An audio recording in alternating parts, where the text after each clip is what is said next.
அன்பு நேயர்களுக்கு இனிய வணக்கம். மகரம் ராசிக்கார நேயர்களுக்கு நம்ம இன்னைக்கு வீடியோ பதிவுக்கு முழுமையா போறதுக்கு முன்னாடி முருகரை மனதார வணங்கிட்டு வீடியோ பதிவுக்குள்ள போகலாங்க.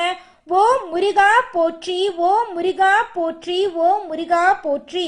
எனக்காக்கும் முருகனே போற்றி. நல்லதே நடக்கும், நல்லது மட்டும்தான் நடக்கும். மகரம் ராசிக்காரங்களை பொறுத்த வரைக்கும் ஆண்டவனே கண்கண்ட தெய்வம் அப்படின்னு வாழக்கூடியவங்களா இருக்காங்க. இவங்க எல்லார்கிட்டையும் ஈஸியா பழகிடுவாங்க. அதனாலயோ என்னமோ இவங்களோட ஃப்ரெண்ட்ஷிப் வட்டாரம் அப்படிங்கறது அதிக லெவல்ல இருக்குதுங்க. இவங்களுக்கு பயனா என்னன்னு கூட தெரியாதுங்க. அடுத்தவங்க செய்ய முடியாதுன்னு ஒதுக்கி வச்ச காரியத்தை கூட அழகா திட்டம் தீட்டி செய்யக்கூடியவங்களா இவங்க இருக்காங்க. இவங்களை பொறுத்த வரைக்கும் வாழ்க்கையில எவ்வளவு கஷ்டமான சூழ்நிலை வந்தாலும் தன்மானத்தை மட்டும் விட்டு கொடுக்க மாட்டாங்கங்க. அன்னப்பறவை எப்படி பால்ல இருக்கிற தண்ணிய தனியா பாலை தனியா பிரிக்குதோ அந்த மாதிரி தாங்க இவங்களும் வாழ்க்கையில நல்லது கெட்டதை பிரிச்சு பார்த்து அதன்படி வாழக்கூடியவங்களா இருக்காங்க. முயற்சி பண்ணா வாழ்க்கையில எந்த விஷயத்தையும் பண்ண முடியும் அப்படிங்கறத முழு மனதோட நம்பக்கூடியவங்களா இருக்காங்க. கம்பீரமான தோற்றத்திற்கு சொந்தக்காரங்களா இருக்காங்க. எல்லாருடைய வாழ்க்கைக்கும் வழிகாட்டியா இருப்பாங்க. நட்புக்கு முக்கியத்துவம் தருவாங்க. அதே நேரத்துல நண்பனுக்காக உயிரை கொடுக்க கூட தயங்க மாட்டாங்க. தாய போல அன்பு உள்ளம் கொண்டவங்களா இருக்காங்க. தன்னுடைய வாழ்க்கையில 1000 கஷ்டம் வந்தாலும் அதை பத்தி எல்லாம் துளி கூட கவலைப்பட மாட்டாங்க. ஆனா நெருங்கிய ஒரு உறவுக்கு கஷ்டம் வருதுன்னு வச்சுக்கங்க, ஓடி போய் உதவி செய்யக்கூடியவங்களா இருப்பாங்க. வாழ்க்கையில ஒரு குறிக்கோளை பிக்ஸ் பண்ணிருவாங்க. அந்த குறிக்கோளை அடையிறதுக்காக இரவு பகல் உறங்காம உழைச்சுக்கிட்டே இருப்பாங்க. இந்த உலகத்துல தான் மட்டும் நல்லா இருந்தா போதும் அப்படிங்கிற சுயநலம் இவங்க கிட்ட கிடையாதுங்க. தன்னை சுத்திடுறவங்க எல்லாருமே வாழ்க்கையில நல்லா இருக்கணும் அப்படின்னு நினைக்கக்கூடிய பொதுநல குணம் இவங்க கிட்ட அதிக லெவல்ல இருக்குதுங்க. எல்லாருக்கும் மதிப்பையும் மரியாதையும் தருவாங்க. எல்லாரும் நல்லா இருக்கணும் அப்படிங்கிற நல்ல எண்ணத்தோட வாழக்கூடியவங்களா இருக்காங்க. தன்னுடைய குடும்பத்துக்காக ஒட்டுமொத்த வாழ்க்கையுமே அர்ப்பணம் செய்யக்கூடியவங்களா இவங்க இருக்காங்க. ராசி மண்டலத்துல 10ஆவதா இருக்கக்கூடிய ராசி தாங்க நம்மளோட மகரம் ராசி. மகரம் ராசியுடைய அதிபதி யாருன்னு பாத்தீங்கன்னா நம்மளோட சனி பகவானுங்க. உத்திராடம் 2, 3, 4ஆம் பாதம், திருவோணம், அவிட்டம் 1, 2ஆம் பாதம் ஆகிய நட்சத்திரத்தில் பிறந்தவங்க நம்மளோட மகரம் ராசியில பிறந்தவங்களா கருதப்படுறாங்க. நம்மளோட மகரம் ராசிக்காரங்களுக்கு நட்பு ராசியா இருக்கக்கூடியவங்க யாராருன்னு பாத்தீங்கன்னா ரிஷபம், கன்னி, மகரம், மீனம், விருச்சிகம் இவங்க எல்லாரும் நட்பு ராசியா இருக்காங்க. மகரம் ராசியில பிறந்தவங்க இறக்க குணம் கொண்டவங்களா இருப்பாங்க. சிறந்த பேச்சு திறன் இருக்கும். இவங்களுடைய அழகான பேச்சால எதிரிகளை கூட நண்பனாக்கக்கூடிய அளவுக்கு இவங்களுக்கு திறமை இருக்குதுங்க. இவங்களுடைய நல்ல எண்ணத்துக்கு இவங்களுடைய வாழ்க்கை அற்புதமா இருக்குங்க. இந்த மாதம் மகரம் ராசிக்காரங்களுடைய கிரக நிலை எப்படி இருக்குதுன்னு பார்க்கலாங்க. பஞ்சமஸ்தானத்துல சுக்கிரனுங்க, ரண ருண ரோகஸ்தானத்துல சூரியனும் குரு பகவானும் இருக்காங்க. களத்திரஸ்தானத்துல புதன் பகவான் இருக்காரு. அஷ்டமஸ்தானத்துல செவ்வாய் பகவானும் கேது பகவானும் இருக்காங்க. தன வாக்கு குடும்பஸ்தானத்துல சனி பகவானும் ராகு பகவானும் இருக்காங்க. இவங்களோட எண்ணம் போல இவங்களுடைய வாழ்க்கையும் அருமையா இருக்க போகுதுங்க இந்த மாதம். நம்ம இன்னைக்கு இந்த வீடியோ பதிவுல மகரம் ராசிக்காரங்களுடைய வாழ்க்கையில சனி பகவான் பிடியிலிருந்து விடுபட்ட பிறவும் ஏன் இன்னும் இவங்க கஷ்டப்படுறாங்க அப்படிங்கறத பத்தி விரிவா பதிவுல பார்க்க போறேங்க. சனி பகவான் பிடியிலிருந்து விடுபட்டும் மகரம் ராசிக்காரங்க இன்னும் கஷ்டப்பட்டுட்டு தாங்க இருக்காங்க. வெளியில எல்லாரும் நல்ல காலம் வந்துருச்சுன்னு சொன்னாலும் உண்மையில மகரம் ராசிக்காரங்க கஷ்டத்துல தாங்க இருக்காங்க. இவங்களோட மன அழுத்தம் வேதனை எல்லாம் அதிக லெவல்ல இருக்குதுங்க. இந்த நிலை கூடிய சீக்கிரம் மாறுங்க. கவலைப்படாதீங்க மகரம் ராசிக்காரங்களே. மகரம் ராசிக்காரங்களே, உங்களுடைய ராசிக்கு அதிபதியா இருக்கக்கூடிய சனி பகவான் என்ன பண்றாருன்னா இப்ப 3ஆம் இடத்துல வக்ரமா இருக்காருங்க. மந்தமா இருந்த சனி பகவான் சுறுசுறுப்பா மாற போறாரு. 7.5 சனி காலத்துல இருந்த காலகட்டத்துக்கு இது முற்றிலும் மாறுபட்ட காலமா இருக்க போகுது. கஷ்டம், வேதனை, சோதனை எல்லாம் முடிய போகுது. நீங்க உறுதியா எல்லாத்தையும் நம்பணுங்க. நம்ம வாழ்க்கையில நல்லது நடக்கும் அப்படின்னு நினைங்க. உங்க வாழ்க்கையில நல்லது தாங்க நடக்கும். கிரகநிலைகள் நல்லதையும் கெட்டதையும் கொடுக்கலாம். ஆனா அதை நீங்க எப்படி எடுத்துக்கொள்றீங்க என்பதை பொறுத்து தாங்க உங்களோட வாழ்க்கை அமையும். கடந்த காலத்துல நீங்க எடுத்த முடிவுகள், நீங்க பேசிய வார்த்தைகள், இதை பொறுத்து தாங்க உங்களுடைய வாழ்க்கையில நீங்க அனுபவிக்கக்கூடிய நல்லதும் கெட்டதும் சூழ்நிலைகளும் இருக்க போகுது. ஏழரை சனியில பட்ட கஷ்டங்கள் கொஞ்சம் நஞ்சம் கிடையாதுங்க. அந்த அனுபவத்திலிருந்து நீங்க பாடத்தை கத்திருப்பீங்க நிச்சயமா. வேலை வருமானத்துல இன்னுமே முழுமையான முன்னேற்றம் உங்களுக்கு ஏற்படல. குலதெய்வ கோயிலுக்கு போயிட்டு வழிபாடு செஞ்சுட்டு வாங்க. மாதத்துக்கு 2 முறையாவது குலதெய்வ கோயிலுக்கு போயிட்டு வாங்க. சனி பகவான் தான் உங்களுக்கு தலைவர் என்பதை மறந்துடாதீங்க. எந்த இடத்துலயுமே நேர்ம தவறாம நடந்துக்கிறது ரொம்பவும் நல்லதுங்க. எவ்வளவு பெரிய உயர்ந்த நிலையை அடைஞ்சிங்கனாலும் கடந்த காலத்தை மறந்துடாதீங்க. நல்ல நிலைக்கு போகும்போது அலட்சியம் காட்ட வேண்டாம். கவனக்குறைவா இருந்தா சரிவை நோக்கி போகக்கூடிய சூழ்நிலை வரும். அதனால கவனக்குறைவா இருக்க வேண்டாம், சுறுசுறுப்பா இருந்துக்கோங்க. காலம் முழுவதும் பின்பற்றக்கூடிய வழிமுறைகளை தேர்ந்தெடுங்க. மகரம் ராசிக்காரங்களே, தானம் செஞ்சீங்கன்னு வச்சுக்கோங்க, உங்க வாழ்க்கையில மிகப்பெரிய மாற்றத்தை ஏற்படுத்துங்க.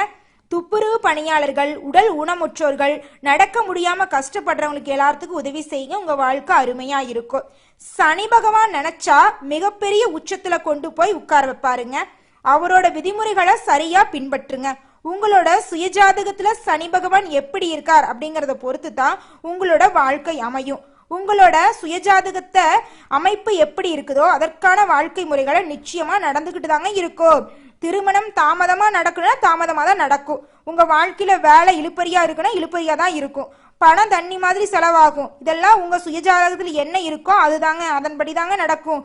உங்க ஜாதகத்துல சில அமைப்புகள் இல்லைனாலும் ஒரு முயற்சியை எடுக்கணுங்க. நீங்க கண்ணை மூடிக்கிட்டு கடன் வாங்கி தண்ணி மாதிரி செலவு பண்ணக்கூடாது.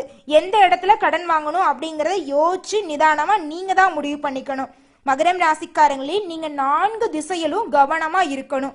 மனிதர்கள்கிட்ட பேசும்போதும் சரி, ஒரு செயலை செய்யும் போதும் சரி கவனமா இருந்துக்கணும்.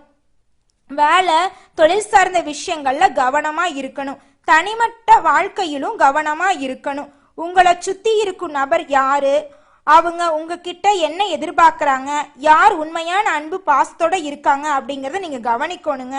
உங்களுடைய வாழ்க்கைய அனலைஸ் பண்ணுங்க. ஒரு நாள் தனியா உட்கார்ந்து இதுவரைக்கும் நடந்த நல்ல விஷயங்கள் என்ன, எடுத்த முடிவுகள் என்ன, விட்ட வார்த்தைகள் என்ன, கிரகநிலை மாற்றங்கள் என்ன, யாரெல்லாம் உங்க வாழ்க்கையில வந்தாங்க, யார் மூலமா உங்க வாழ்க்கையில நல்லது நடந்துச்சு, யார் மூலம் உங்களுக்கு துரோகம் நடந்துச்சு, இதையெல்லாம் யோசிச்சு பாருங்க. ஜோதிடர் ஜாதகத்தில் உள்ள பலன்களைத்தான் சொல்லுவாருங்க. உங்க வாழ்க்கைக்கான முழுமையான முன்னேற்றத்தை பார்க்கணும்னா உங்களோட பங்கு தாங்க ரொம்ப முக்கியமா இருக்கு. சனி பகவானுடைய தாக்கத்தை பேஸ் பண்ணிட்டு இருக்கிற ராசிக்காரங்க உங்களோட சுய ஜாதகத்தையும் ஒரு வாட்டி பார்த்துக்கிறது நல்லதுங்க. நீங்களும் உட்கார்ந்து உங்க வாழ்க்கைக்கான விதிமுறைகளை கரெக்டா கொண்டு வரணுங்க. வாழ்க்கை மேல பயம் இருக்கணுங்க. வாழ்க்கையே பயமா இருக்க கூடாது. எந்தெந்த விஷயத்துல பயம் இருக்கணுமோ அந்த இடத்துல பயம் இருந்தா போதும். நாளைக்கு சம்பாதிக்கணும், வாடகை கட்டணும், குழந்தைங்களுக்கு எதிர்காலத்துக்கு என்னென்ன தேவை பண்ணணும் அப்படின்னு பயம் இருக்கணும்.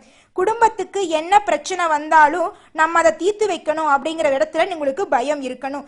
தேவையில்லாத சில விஷயங்களுக்கு தான் நீங்க பயந்துட்டு இருப்பீங்க. நீங்க நல்லா வாழக்கூடிய நபர் தான். நல்ல எதிர்காலம் தான் உங்களுக்கு இருக்குதுங்க. அதை முதல்ல நீங்க ஆழமா நம்புங்க. உங்க எண்ணங்களை பாசிட்டிவா தெளிவா அமைச்சுக்கோங்க. அதுதான் உங்களுக்கு அடுத்த கட்ட முன்னேற்றத்தை கொடுக்குங்க. இந்த பதிவை ஒரு நல்ல மாற்றத்தை கொடுக்கக்கூடிய பதிவா இருக்க போகுது. இனி வரக்கூடிய காலம் உங்களுக்கு அற்புதமான காலமா இருக்க போகுது. உங்க வாழ்க்கையில இனி வரக்கூடிய ஒவ்வொரு நாளும் அற்புதமான நாளா இருக்க போகுதுங்க. நல்லதே நடக்குங்க. நல்லது மட்டும்தாங்க நடக்கும். இந்த மாதம் ராசிநாதன் அனுகூலமா இருக்காருங்க. யோகாதிபதி சுக்கிரனும் மிகவும் பலமா இருக்காருங்க. சிக்கனமா இருந்துக்கோங்க. குடும்பத்துல சந்தோஷம் நிலவும். மனைவி கணவனிடையே இருந்த ஈகோ பிரச்சனை காணாம போயிடும். உத்தியோகத்துல இருக்கிறவங்களுக்கு வேலை பளு குறைய போகுது, அலைச்சல் எல்லாம் ஏற்படலாம். இருந்தாலும் எந்த அளவுக்கு அழைக்கிறீங்களோ அந்த அளவுக்கு உங்களுக்கு லாபம் கிடைக்கும். வாடிக்கையாளர்கிட்ட இருந்து அதிகமான வரவேற்பு உங்க வியாபாரத்துல இருக்க போகுது. வரவுக்கேற்ற செலவு இருக்க போகுது. வியாபாரத்தில் இருந்த போட்டிகள் குறைய போகுது. கலைத்துறையினருக்கு திறமைகளை வெளிப்படுத்தக்கூடிய மாதமாக இந்த மாதம் இருக்க போகுது. உங்களுக்கு பாராட்டு அதிகரிக்க போகுது. புகழ் வரப்போகுது. உங்களுடைய ஆசைகள் கனவுகளை நிறைவேற்றிக்க போறீங்க. மாணவர்களை பொறுத்தவரை கல்வியில முன்னேற்றம் காணக்கூடிய மாதமாக இந்த மாதம் இருக்க போகுதுங்க. திருமணமான பெண்களை பொறுத்தவரை சந்தோஷமான வாழ்க்கைய வாழ போறீங்க. ஆடை ஆபரணங்கள் வாங்க போறீங்க. நிலம் வாங்க போறீங்க. வீடு கட்ட போறீங்க. வீடு வாங்க போறீங்க. உங்க வாழ்க்கையில அடுக்கடுக்கா சந்தோஷமான நிகழ்ச்சிகள் நடக்க போகுதுங்க. முதலாவதா குடும்பத்தை எடுத்துக்கலாங்க. இந்த மாதம் குடும்ப வாழ்க்கை எப்படி இருக்குன்னு பார்க்கலாங்க. கணவன் மனைவிக்கு இடையே இருந்த ஈகோ பிரச்சனை காணாம போக போகுது. கணவன் மனைவி இருவருமே ஒற்றுமையான வாழ்க்கைய வாழ போறீங்க. திருமணம் ஆகல, 30 வயசு ஆயிருச்சு, தலைமுடி நரைச்சு போயிருச்சு, எங்களுக்கு திருமணம் நடக்குமானே தெரியல, எங்க வாழ்க்கை இப்படியே போயிருமா, எங்க வாழ்க்கையில நல்லது நடக்கவே நடக்காதா அப்படின்னு நீங்க ரொம்பவும் குழம்பிட்டு இருப்பீங்க. உங்க குழப்பத்தை விட்டுருங்க. நிச்சயமா இந்த மாதம் திருமண தடை நீங்கி உங்க வாழ்க்கையில திருமணம் நடக்க போகுதுங்க. 5-6 வருஷம் ஆயிருச்சுங்க, குழந்தை பேரே இல்லைங்க, போகாத கோயில் இல்ல, பண்ணாத பரிகாரம் இல்ல, எங்களுக்கு குழந்தை பாக்கியம் கிடைக்குமா கிடைக்காதா, இல்ல எங்க வாழ்க்கை இப்படியே போயிருமா அப்படின்னு கவலைப்பட்டு இருப்பீங்க. கவலைப்படாதீங்க. நிச்சயமா இந்த மாதம் உங்களுக்கு குழந்தை பாக்கியம் கிடைக்க போகுது. கோர்ட் கேஸ் விஷயத்துல உங்களுக்கு சாதகமான தீர்ப்புகள் வரப்போகுதுங்க. உங்க குடும்பத்துல மதிக்காம இருந்த உங்க குழந்தைங்க உங்களோட சொல்படி கேட்க போறாங்க. உன்ன மாதிரி ஒரு மகனை பெத்ததுக்கு நாங்க என்ன பாவம் பண்ணமோ தெரியலையேன்னு சொன்ன உங்க அப்பா அம்மா எல்லாம் உன்ன மாதிரி ஒரு மகனை பெத்ததுக்கு நாங்க புண்ணியம் பண்ணிருக்கணும்னு சொல்லுவாங்க. அந்த அளவுக்கு உங்க வாழ்க்கையில மாற்றம் வரப்போகுதுங்க. உங்க வாழ்க்கையில உங்களை வேண்டான்னு உதறி தள்ளிட்டு போட உறவுகள் எல்லாம் நீங்க தான் வேணும் அப்படின்னு உங்களை தேடி வர போறாங்க. பூர்வீக சொத்து ரீதியாக இருந்த அனைத்து பிரச்சனைகளும் காணாம போக போகுது. உங்களுக்கு வர வேண்டிய பூர்வீக சொத்து உங்க கையில வந்து சேர போகுதுங்க. உங்க வாழ்க்கையே அமோகமா இருக்க போகுதுங்க. உங்களுக்குன்னு வர வேண்டிய சொத்தா இருந்தாலும் சரிங்க, உறவா இருந்தாலும் சரி, உங்களுக்குன்னு கடவுளால எழுதப்பட்டதை யாருனாலையும் மாற்ற முடியாதுங்க. உங்களுக்காக இருந்தது நிச்சயமா உங்ககிட்ட வந்துதாங்க சேரும். உங்களுடைய எண்ணம் போல உங்க வாழ்க்கையும் அருமையா இருக்குங்க. நாங்க படிச்சு முடிச்சிட்டோம், ஆனா படிப்புக்கேத்த வேலை கிடைக்கல, எங்க வாழ்க்கை இப்படியே போனா நாங்க எப்படி வாழ்க்கையில முன்னேற முடியும், எங்க குடும்பத்தை எப்படி பார்த்துக்க முடியும், கடவுளே எங்க வாழ்க்கைக்கு ஒரு நல்ல வழி காட்டுங்க அப்படின்னு நீங்க தினமுமே முருகரை வேண்டிக்கிட்டு இருப்பீங்க. முருகர் உங்களோட வேண்டுதலை கேட்டுக்கிட்டு தாங்க இருந்தாரு. அதுல உங்களுடைய வேண்டுதலை நிறைவேற்ற அவர் வந்துட்டாரு. இனி வரக்கூடிய காலங்கள்ல உங்களுடைய படிப்புக்கேற்ற வேலை கிடைக்க போகுது. அதுவும் உங்களுக்கு பிடிச்ச வேலை, நல்ல சம்பளத்தோட உங்களோட சொந்த ஊர்லயே கிடைக்க போகுதுங்க. ஆல்ரெடி நீங்க அரசு வேலைக்கோ தனியார் வேலைக்கோ போயிட்டு இருந்தீங்கன்னா உங்களோட தகுதிக்கு ஏற்ற அளவுக்கு சம்பள உயர்வு தருவாங்க, பதவி உயர்வு தருவாங்க. உங்க கூட வேலை செய்யற சக ஊழியர்கள் உங்ககிட்ட சந்தோஷமா பழகுவாங்க. மேல் அதிகாரிகள் உங்களை பாராட்டுவாங்க, உங்களை புகழுவாங்க, உங்களுக்கு பரிசெல்லாம் தருவாங்க. நீங்க தொழில் செய்யற இடத்துல இருந்த அனைத்து பிரச்சனைகளுமே காணல் நீரா மறைய போகுதுங்க. அடுத்ததாக ஒவ்வொரு நட்சத்திரக்காரர்களுக்கும் இந்த மாதம் எப்படி இருக்குன்னு பார்க்கலாங்க. முதலாவதாக உத்திராடம் 2, 3, 4ஆம் பாதம். உங்களுக்கு இந்த மாதம் எப்படி இருக்குன்னு பார்க்கலாங்க. இந்த மாதம் எடுத்த முயற்சிகள் அனைத்திலும் வெற்றி கிடைக்க போகுதுங்க. வரவுக்கேற்ற செலவு ஏற்பட போகுதுங்க. எதையும் சாதிக்கக்கூடிய திறமை உங்க மனசுல உருவாக போகுதுங்க. மனோதைரியம் உருவாக போகுதுங்க. அடுத்தவங்க செய்ய முடியாதுன்னு ஒதுக்கி வச்ச காரியத்தை கூட அழகா திட்டம் தீட்டி அந்த காரியத்துல நீங்க வெற்றி அடைய போறீங்க. உங்க கோபம் கட்டுக்குள் வரப்போகுதுங்க. உங்க கண் நோய், உங்களுடைய பித்த நோய், உங்களுடைய வாத நோய், இழைத்த நோய்களுமே காணல் நீரா மறைய போகுதுங்க. திருமண தடை நீங்கி திருமணம் கைகூடி வரப்போகுது. உங்க கையில பணப்புழக்கம் அதிக அளவுல இருக்க போகுது. குழந்தை பேரு கிடைக்க போகுது. உங்களுடைய ஆசைகள் கனவுகள் அனைத்துமே நிறைவேற போகுதுங்க. அடுத்ததாக திருவோணம் நட்சத்திரம். உங்களுக்கு இந்த மாதம் எப்படி இருக்குன்னு பார்க்கலாங்க. இந்த மாதம் தொழில் வியாபாரத்துல செலவுகள் அதிகரிக்குங்க. அதனால கொஞ்சம் சிக்கனமா செலவு பண்ணுங்க. உங்களுக்கு கீழே வேலை செய்யறவங்களால உங்களுக்கு இருந்த பிரச்சனைகள் எல்லாம் காணாம போக போகுது. நிதானமா எல்லார்கிட்டையும் பேசுங்க. உங்க வாழ்க்கை அருமையா இருக்கும். பழைய பாக்கிகளை வேகமா வசூல் செய்ய போறீங்க. உத்தியோகம் தேடுறவங்களுக்கு நிச்சயமா உத்தியோகம் கிடைக்கும்.